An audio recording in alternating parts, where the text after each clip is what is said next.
Episode 71, Kegembiraan Shinwei.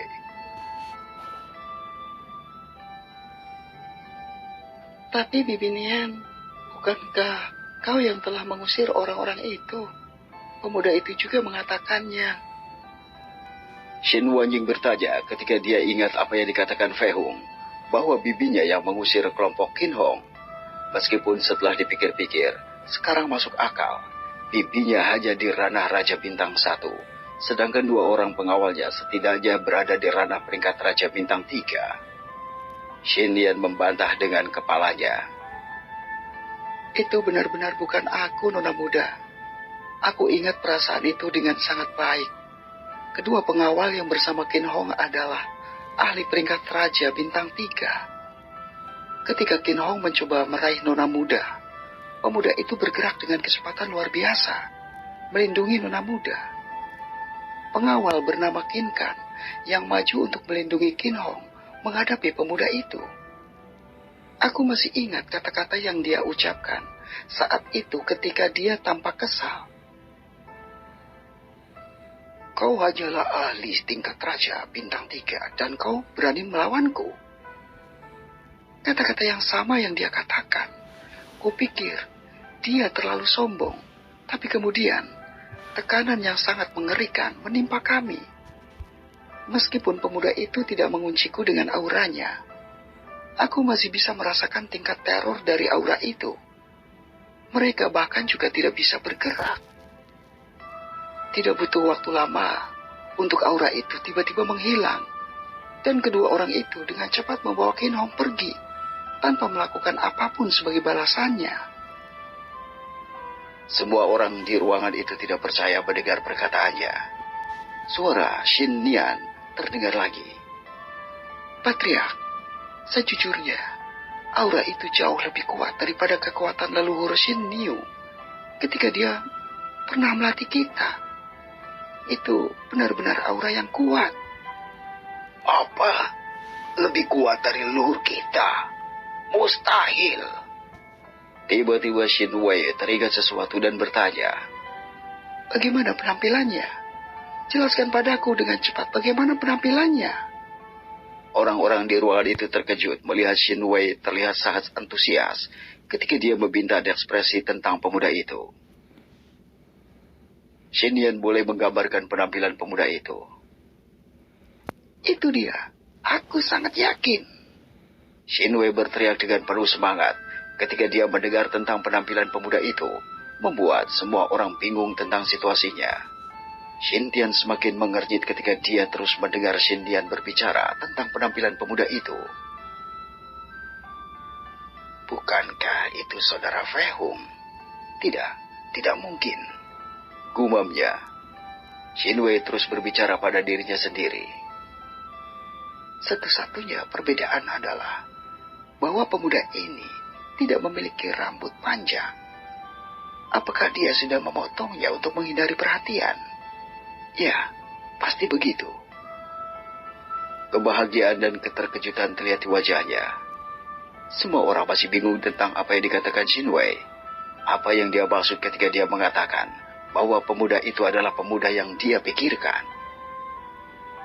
Suamiku, kami tidak mengerti apa yang sedang terjadi. Mengapa kau begitu senang mengetahui setelah mengetahui penampilan pemuda itu? Shinzi bertanya dengan bingung tentang ini. Bahkan Shin Tian, Shin Wanying, dan Shin Dian juga bingung. Shin Wei menghela nafas dengan gembira saat dia mencoba untuk tenang. Lalu dia menceritakan kepada mereka tentang masalah ini beberapa waktu yang lalu dan apa yang dikatakan oleh Tuan Kota. Tuan Kota dan Patriark setiap klan besar telah mencari keberadaannya selama lebih dari 2 minggu. Tapi kami tidak dapat menemukan petunjuk tentang dia. Shin Wei dengan sabar menjelaskan masalah itu kepada keluarganya. Dia tidak ingin menyimpan ini dari mereka lagi. Shinzi terkejut. Tidak heran, aku tidak dapat melihat kekuatannya dia. Setiap pemuda yang aku lihat, aku telah dapat melihat melalui jiwa mereka. Tetapi pemuda ini, aku tidak dapat membedakan apapun tentang dia.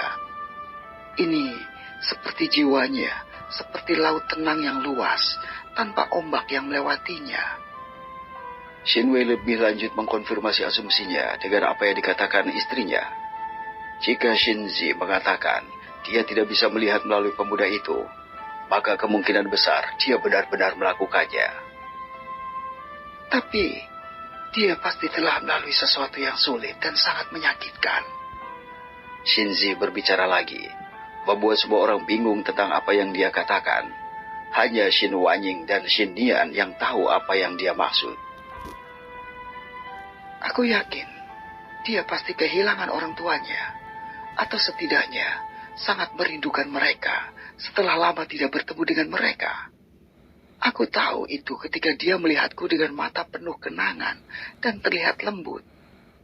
Shinzi mulai menjelaskan tentang apa yang terjadi ketika Fei Hung membenamkan dirinya dalam ingatannya dan membiarkannya membawanya pergi, membiarkan emosinya mempengaruhi orang lain. Suasana menjadi tegang dan tidak ada yang berbicara selama beberapa menit. Ya, setidaknya jika kita bertemunya lagi, kita harus berterima kasih padanya.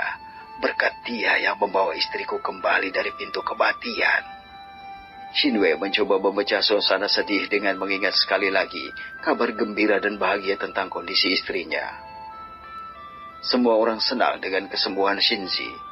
Mau tak mau mereka mengulurkan tangan dan memeluk ibu mereka dengan penuh kasih. Mereka pikir mereka akan segera kehilangannya. Hanya keajaiban yang bisa menyelamatkannya, dan itu benar-benar terjadi. Shinwei terus menikmati waktu keluarga bersama istri dan anak-anaknya untuk waktu yang lama. Ia senang bisa melihat senyum cerah istrinya lagi, dan melihat anak-anaknya tanpa rasa khawatir dan sedih sedikit pun ketika mereka melihat ibu mereka sebelumnya. Dalam hatinya, dia sangat berterima kasih kepada pemuda misterius itu. Dia akan menjadi dermawan terbesar dari klan Shin tanpa diragukan lagi.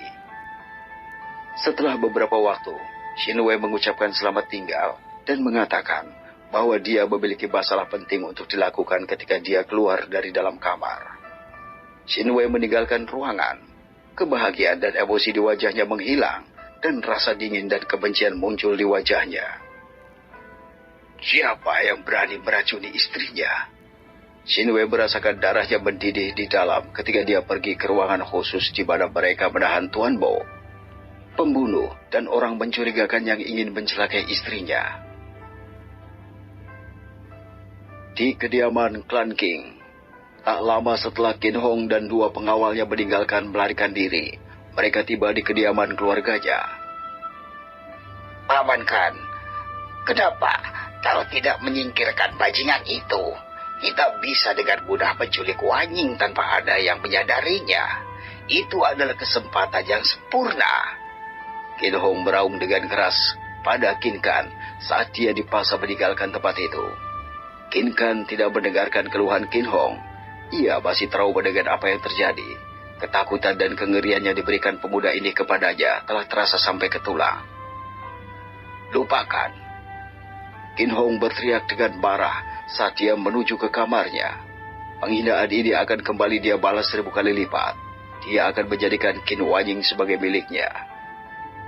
Qin Kan dan pengawal satunya lagi hanya diam bahkan ketika Qin Hong memarahi mereka. Setelah setengah jam, mereka nyaris tidak berhasil keluar dari keterkejutan mereka. Mereka memutuskan untuk menyembunyikan masalah ini dan tidak mengatakan apa-apa. Mereka tidak ingin dihukum karena kehilangan wajah di hadapan seluruh klan King. Jadi mereka akan menghindari mengatakan atau melaporkan apa yang telah terjadi. Dan dengan kepribadian Qin Hong, mereka yakin dia tidak akan mengatakan apa-apa juga. Kedua pria itu tidak yakin apakah yang terjadi pada mereka itu nyata atau tidak pada saat itu.